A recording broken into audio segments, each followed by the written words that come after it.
Do you yourself feel like you deceived anyone? No, I don't.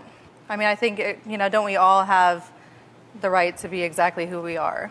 When did you identify yourself as being black? When did you identify yourself? Was it a year? Was it when you were little? Was it when did you say, I'm Rachel? Because we've all seen the pictures. Mm-hmm. You were born white, a beautiful little white girl, Shirley Temple type, And then all of a sudden you became Black Rachel. When did that happen? Well, I have always seen myself as black since I was really young. Mm-hmm. And I have been identified by others as biracial probably around 1998. And then since about 2006, I have self-identified as black. Got it. Now, this is my other question. Because you in my house, okay? So let's get real, all right? Let's just get real. Let's stop all this.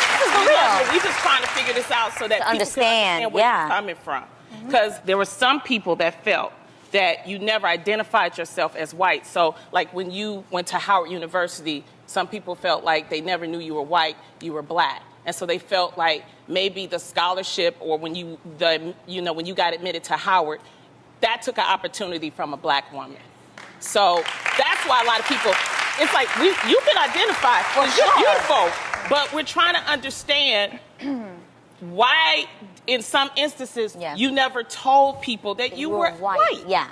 I mean, are you ashamed of being white? Well, like Dick Gregory says, white isn't a race, it's a state of mind. Okay, but let me tell you something. I'm black. I can't be you. I can't reverse myself. Right. Let me tell you, Rachel. If the police got me, you could throw that off and show that little nice fine hair up under, and you might get away. I may not even make it in the jail. Well, so it's a difference. Okay. It's a big difference. Well, Rachel, following that, I have a question. Right. What does being black mean to you? And why? Why do you want to be black? Well, I think that, sometimes how we feel is more powerful than how we're born. Okay. And blackness can be defined as philosophical, cultural, biological, a lot of different things, a lot of different people. And I think you do have to kind of walk the walk if that's who you are. Okay. So you feel that you walk the walk of a black woman? Absolutely. Okay. So go ahead, get your line. No, I just want to say, could you expand on that? Well, I mean, I think, walking the walk in terms of philosophical and cultural, like what I was talking about as far as the broader definition, the Pan-African definition of blackness, I think you're talking about then changing it to a black woman. Is there a singular experience? Is there one experience? Absolutely. There are opportunities that I might not get that you can have only because of the color of my skin, not because I'm a smart, beautiful, amazing mother, wife, and entrepreneur.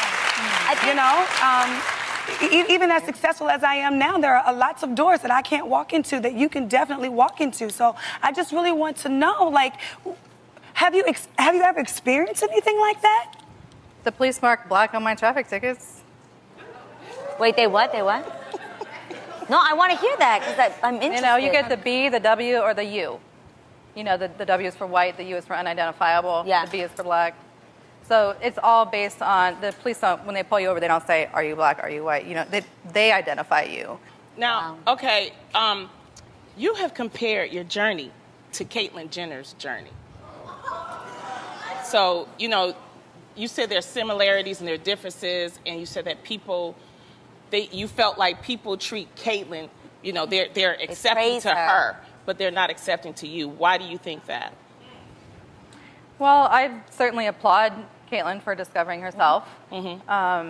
And I think, again, what does it mean to be a little different from your spouse or your children, and yet no less than 100% mother, 100% wife? Are we all entitled to be exactly who we are? My question